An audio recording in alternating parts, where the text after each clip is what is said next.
오늘 함께 볼 말씀은 베드로전서 3장 1절에서 7절 말씀입니다. 우리 같이 볼 수 있도록 하겠습니다. 베드로전서 3장 1절에서 7절 말씀입니다.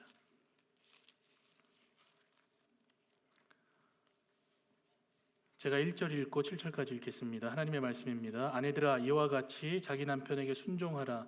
이는 혹 말씀을 순종하지 않는 자라도 말로 말미암지 않고 그 안에 행실로 말미암아 구원을 받게 하려 함이니,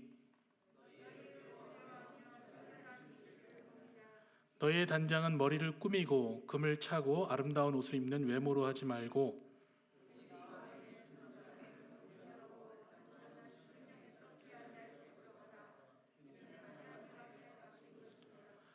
전에 하나님께 소망을 두었던 거룩한 부녀들도 이와 같이 자기 남편에게 순종함으로 자기를 단장하였나니,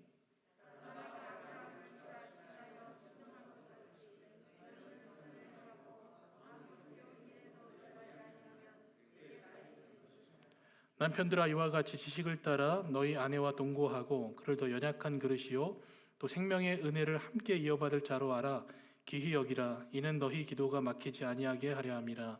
아멘. 말씀을 준비할 때마다 저는 스스로에게 그 말씀을 가지고 여러 가지 질문을 해나갑니다. 그 말씀 앞에서 이번 주에도 어떤 질문을 했었냐면요, 나에게 있어서 가장 값진 것은 어떤 것일까라는 질문을 했습니다. 근데 질문을 하면서 이미 마음으로 답은 정해놓은 상태에서 질문을 한 겁니다.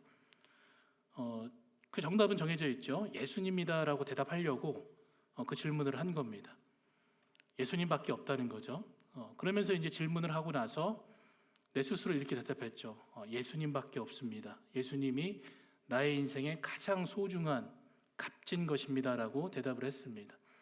자, 그리고 나서 스스로 이제 만족감을 좀 누렸습니다. 정확한 답을 했고 그리스도인다운 대답을 했구나라는 생각을 하게 된 겁니다. 자, 그러면서 든 생각은 뭐냐면요, 이렇게 정해놓고 답을 정해놓고 질문을 하고 나서 그럼 실제로 나의 삶이 그렇게 살고 있는가를 진단해 본 겁니다.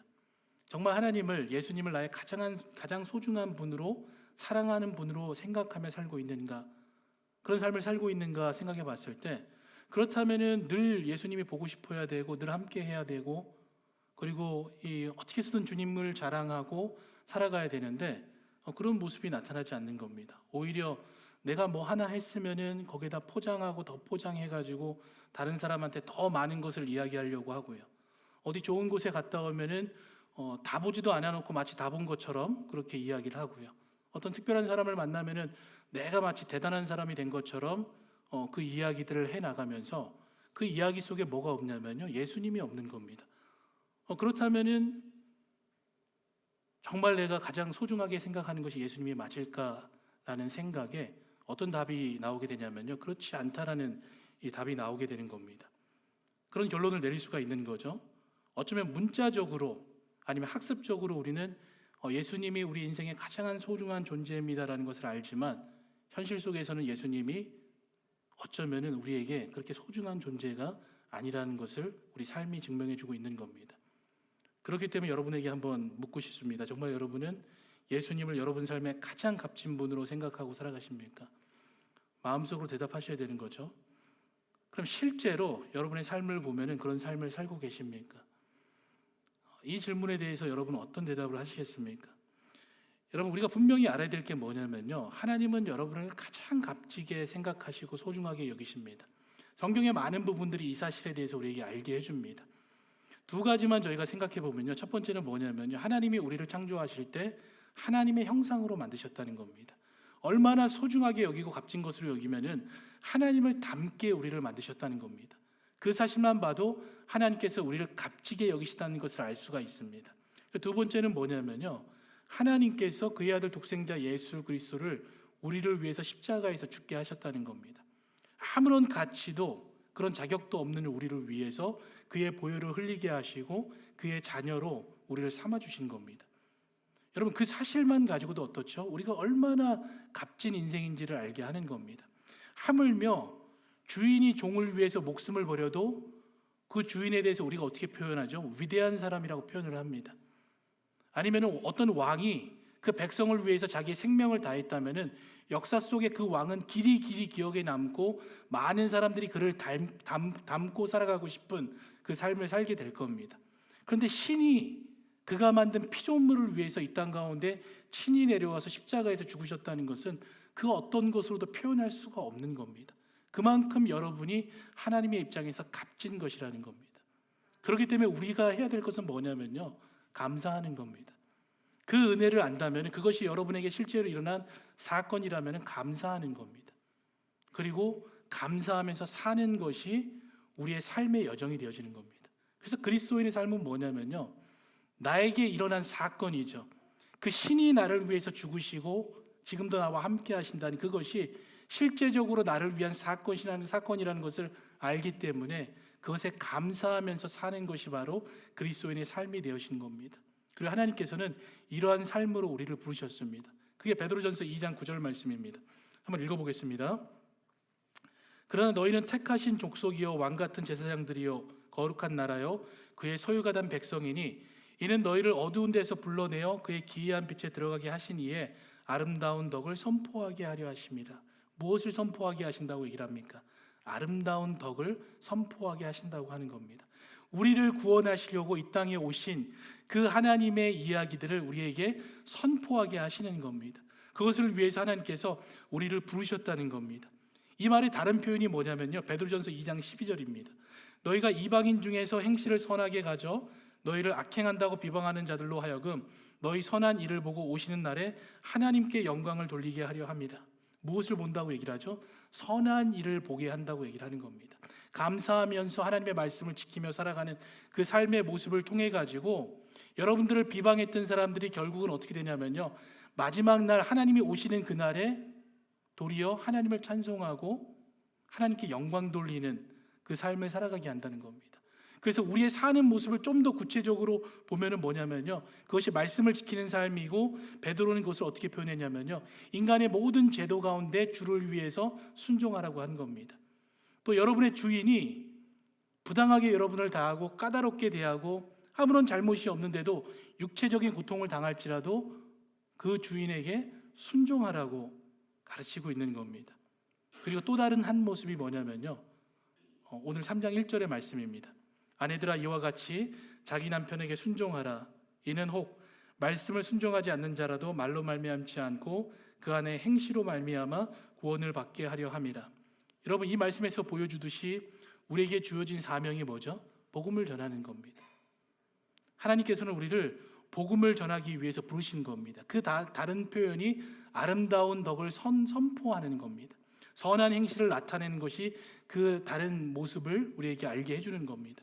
근데 복음을 전할 때 우리가 조심해야 하는 게 뭐냐면요, 복음을 전한다는 것이 이미 믿는 분들에게 교회 오라고 하는 게 복음을 전하는 게 아닙니다. 여러분, 그것이 잘못됐다고 제가 이야기를 하는 게 아닙니다. 하지만 복음은 하나님을 알지 못하는 분들에게 하나님을 소개하는 겁니다. 나의 삶 가운데 일하신 분, 지금도 나의 삶 가운데 함께 하시는 분, 나의 모든 죄값을 위해서 십자가에서 죽으신 그 하나님에 대해서, 그 예수 그리스도에 대해서 증거하는 것이 복음이 되어지는 겁니다. 그리고 말씀으로 살아가는 나의 모습이 바로 복음의 증거가 되어지는 겁니다. 그런데 우리가 이 복음을 전할 때 어떻게 하죠? 한 예로 한번 생각해 보겠습니다. 이 주변의 분들한테 이제 교회를 오게 하기 위해서 우리가 어떤 말들을 많이 하죠? 우리 교회 좋습니다라고 얘기를 합니다. 우리 교회는 이런 프로그램도 있고 이런 프로그램도 있고 음식이 참 맛있습니다. 그러면서 우리 교회로 오시라고 얘기를 하는 거죠. 근데 그것도 안 먹히면은 우리 목사님 참 좋습니다. 아니면은 또 뭐라고 얘기를 하죠? 우리 교회 성도들 너무너무 좋습니다. 우리 모임이 얼마나 좋은지, 그 구역 모임이 얼마나 좋은지 잘 보살펴주고 같이 이렇게 살아갑니다라고 얘기를 합니다. 근데 그런 이야기 속에 예수님이 없는 겁니다. 예수님이 안 계신 거죠. 그래서 복음은 설득이 아니라 복음은 삶이 되어지는 겁니다. 복음은 우리의 말을 통해서 그 사람을 설득해 나가는 것이 아니고요, 우리의 삶을 통해서 이 하나님의 아름다운 덕을 증거하는 것이 복음이 되어지는 겁니다. 우리가 이 사실을 주의해야 되는 겁니다. 여러분, 왜 우리 주변에 있는 분들이 예수님을 안 믿을까요? 주변에 있는 분들한테 한번 질문해 보셨나요? 왜 여러분은 예수님을 안 믿습니까? 많은 분들이 아마 이렇게 대답을 할 겁니다. 이 교회를 보면은 예수님을 믿을 이유가 없습니다. 믿는 사람들을 보면은 예수님을 믿을 이유가 없다라고 이야기를 하는 겁니다. 그게 현실입니다. 그 현실 앞에서 저도 자유롭지 않고요. 여러분도 자유롭지 못한 겁니다. 왜냐하면은 우리가 아름다운 덕을 드러내지 못했던 겁니다. 그리고 우리가 선한 행실을 나타내지 못했던 겁니다. 다른 말로 하면 뭐죠? 말씀을 지키며 살아가지 못했던 겁니다. 말은 잘하는데, 말은 예수님을 믿는다고 얘기를 하는데 우리의 행실 가운데에 그런 모습이 나타나지 않았던 겁니다. 정말 말만큼 아는 만큼 우리가 살아갔다라면은 얼마나 좋았을까요? 한번 생각해 보세요. 하나님은 사랑이시다라고 얘기를 하고 우리가 아는 부분이잖아요. 그리고 하나님께서 우리를 사랑하신다는 것도 우리가 압니다. 하나님께서 말씀을 통해서 이웃을 내 몸과 같이 사랑하라고 했습니다. 그러면은 이웃을 내 몸과 같이 사랑하면 얼마나 좋겠습니까? 근데 문제는 뭐죠? 말과 아는 것과 이 삶이 다르다는 겁니다. 그래서 베드로가 강조한 게 뭐냐면요, 넓게는 국가적으로 이 국가가 때로는 내 마음에 들지 않는 제도를 가질지라도 주를 위해서 그것에 순종하라는 겁니다. 그래서 조금 작은 단위로 우리의 모든 관계, 여러분의 삶의 터전 가운데, 그 직장 가운데서도 상사가 여러분을 힘들게 하고 또 부당한 대우를 할지라도 그럼에도 불구하고 주를 위해서 순종하라는 겁니다. 그러나서는 좀 더 작은 단위죠. 그게 어디죠? 가정입니다. 가정 속에서 아내들에게 뭘 표현하는 거죠? 남편이 조금 만족하지 못할지라도 그 남편에게 어떻게 하라냐면요, 순종하라고 이야기를 하는 겁니다. 그랬을 때 무엇이 나타나는 거죠? 이 하나님의 선함이, 그 아름다움이 나타나게 되어지는 겁니다. 여러분, 가정은 하나님이 만드신 가장 첫 번째 공동체입니다. 그리고 가정은 하나님께서 주신 가장 첫 번째 제도가 나타나는 공간입니다. 자, 그러면 우리가 인간이 만든 제도도 지키고 그 공동체 가운데서 그 주인을 따르는데, 그럼 하나님이 주신 첫 번째 제도에 대해서는 어떻게 해야 되겠습니까? 지키는 것은 당연한 것이 되어지는 겁니다. 특별한 것이 아니고요, 이건 당연한 것이 되어지는 겁니다. 그렇기 때문에 우리가 주를 위해서 순종할 줄 알아야 되는 겁니다.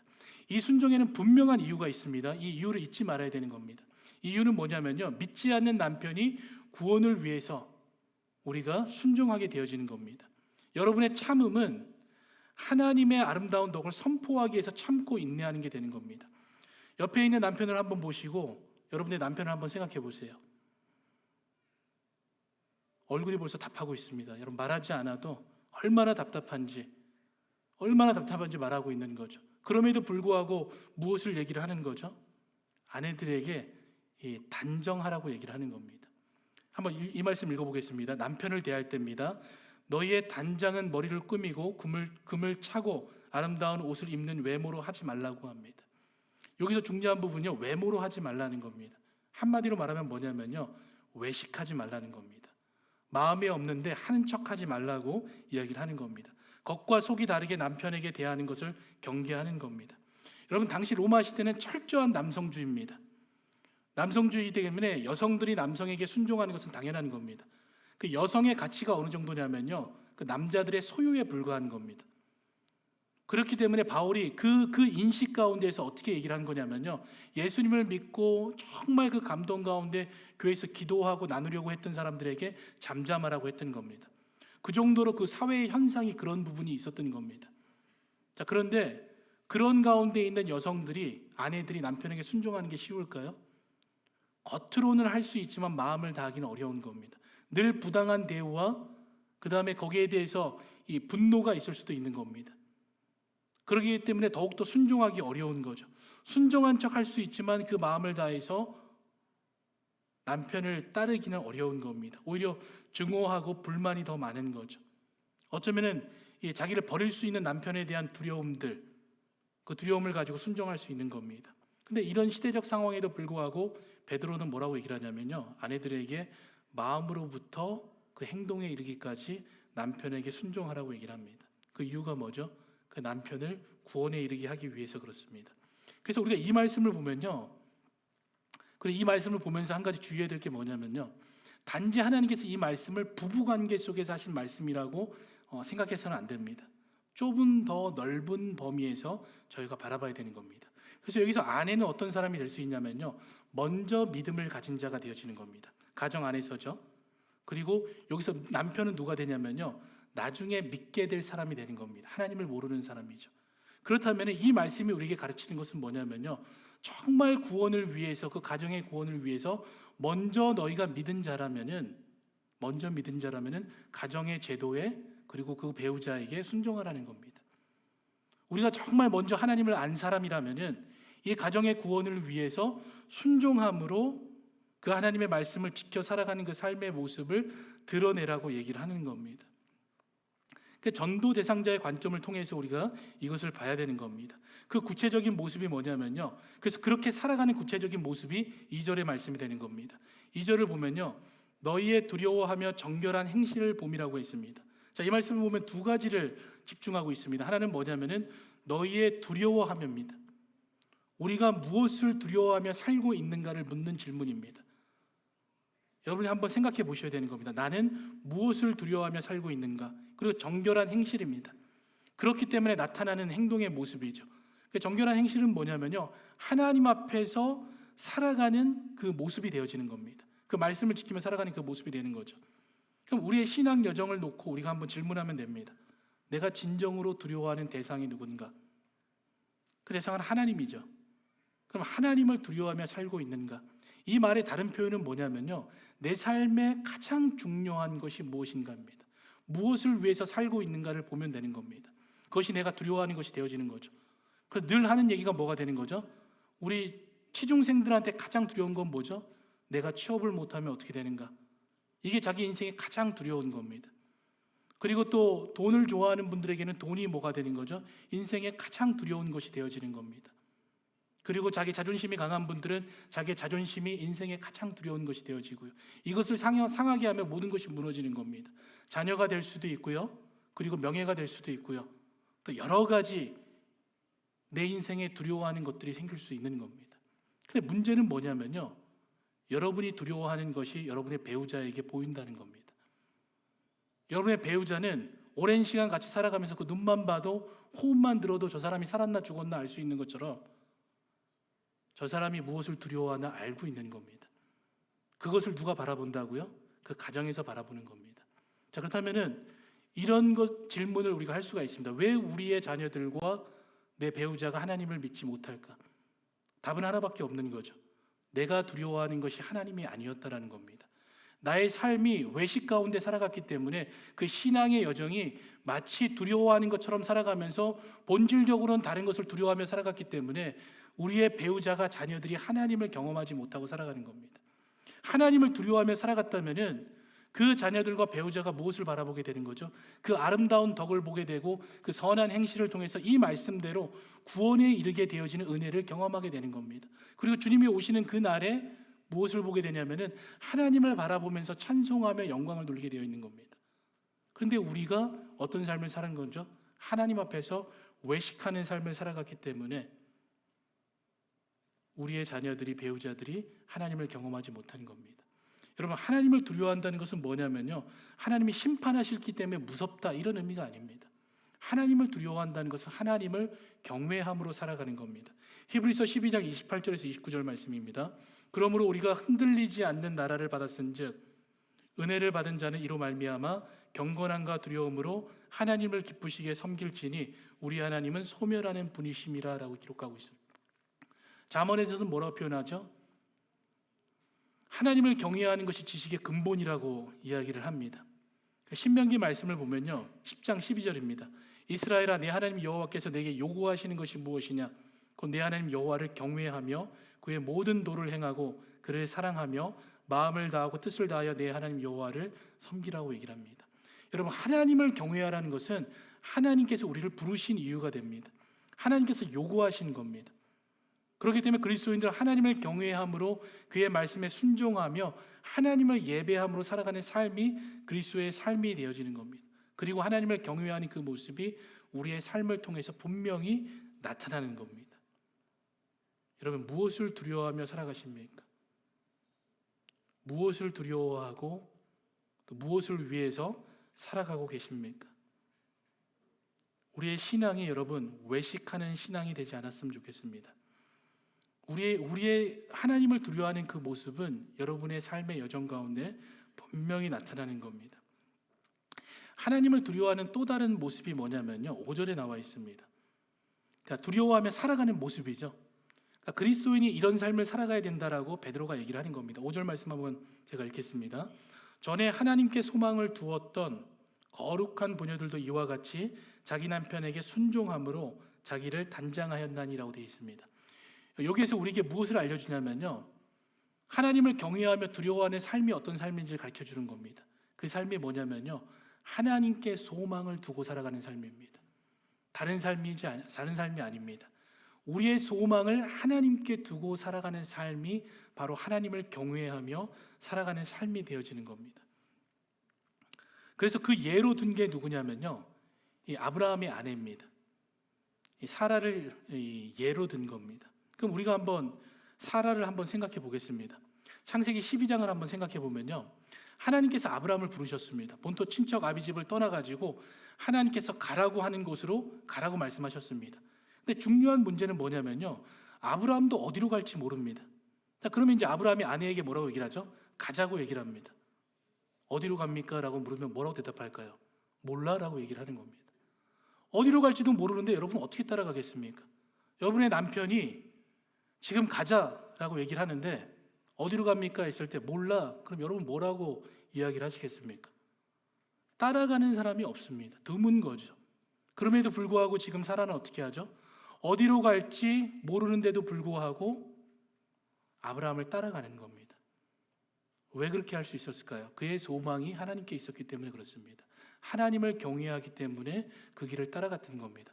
여러분, 아브라함이 우리가 생각하는 것처럼 이 믿음의 조상이기 때문에 그건 말하지 않겠습니다. 책임감이 강하다, 이런 분이 아닙니다. 아브라함은 여러분이 생각하는 것보다 책임감이 많이 없는 분입니다. 그게 어디에 나타나 있냐면 한번 보겠습니다.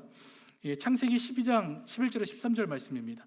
얼마나 책임감이 없냐면요, 자신의 생명의 위협을 느낄 때 어떻게 하냐면요, 아내를 앞에 내놓고 자기는 뒤로 빠지면서 생명을 보존하려고 했던 사람입니다. 한번 그 내용을 보겠습니다. 12장 11절에 13절입니다. 그가 애굽에 가까이 이르렀을 때에 그의 아내 사라에게 말하되 내가 알기에 그대는 아리따운 여인이라 애굽 사람이 그대를 볼 때에 이르기를 이는 그의 아내라 하여 나는 죽이고 그대는 살리리니 원하건대 그대는 나의 누이라 하라. 그러면 내가 그대로 말미암아 안전하고 내 목숨이 그대로 말미암아 보존되리라 하리라. 지금 뭘 하고 있는 거죠? 자기 살겠다고 자기 아내를 어떻게 하는 거죠? 앞에 내세우고 있는 겁니다. 책임감을 어디서 볼 수가 있습니까? 근데 이게 한 번이면 실수인데요, 창세기에 보면 2번이나 반복해서 이렇게 행동을 하는 겁니다. 그럼 이러한 행동의 결과로 아내는 어떤 일을 맞이하게 됐냐면요, 15절 말씀입니다. 창세기 12장 15절입니다.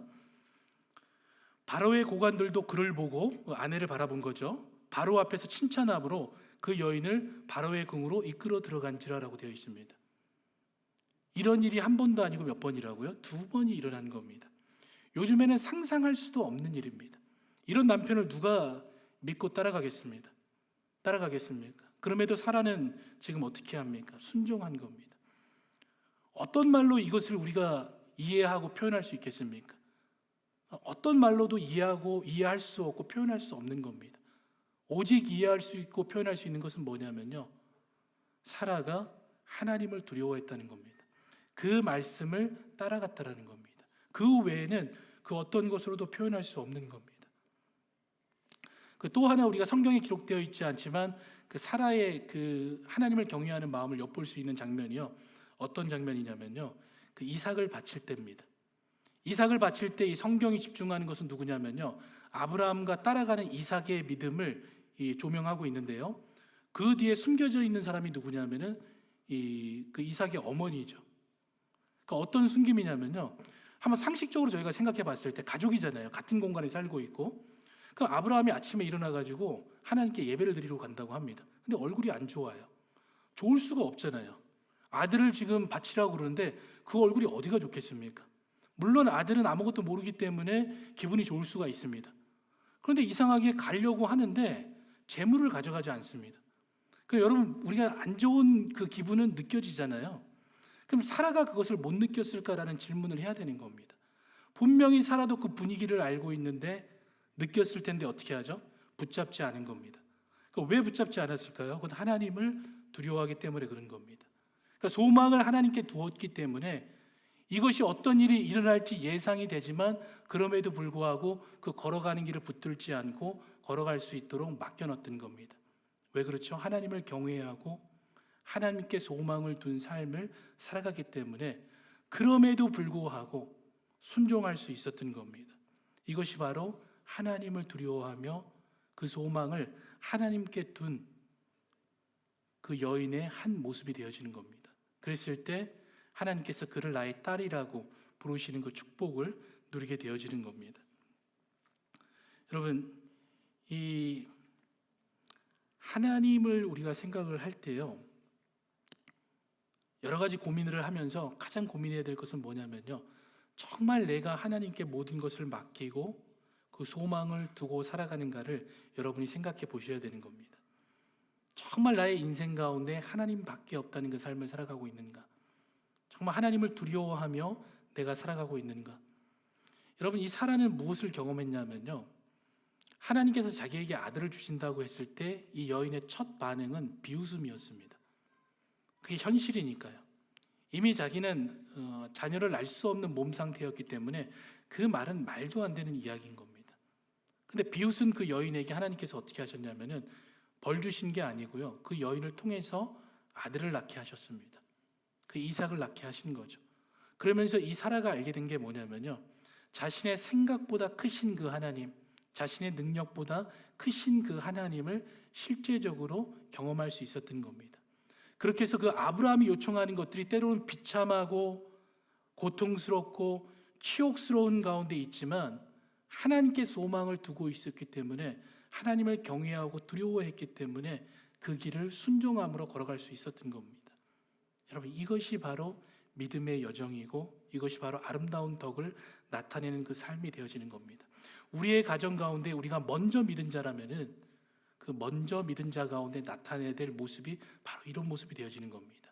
그때 자녀들이 그 부모의 모습을 보고 그 모습 가운데 하나님을 경험하며 살아가게 되어지는 겁니다. 그때 이 내 배우자가 이러한 나의 모습을 보고 하나님을 영접하고 하나님의 자녀로서 살아가게 되어지는 겁니다. 여러분, 그리스도인들은 삶의 진정한 소망을 하나님께 두고 살아가는 사람들입니다. 우리의 힘은 어디에서 나타나냐면요, 하나님을 경외할 때 우리의 힘이 나타나는 겁니다. 여러분, 복음은 여러분이 그 하나님을 경외하며 살아갈 때 증거되어지는 게 복음이 되어지는 겁니다. 그렇기 때문에 여러분의 삶이 그 하나님을 두려워하며 살아가는 그 삶의 모습이 세상에는 아주 값진 것으로 나타나는, 그 하나님의 구원의 도구로 나타나는 그 삶이 되어지는 겁니다. 여러분, 이 삶을 살아가는 사람이 바로 저와 여러분이 되었으면 좋겠습니다.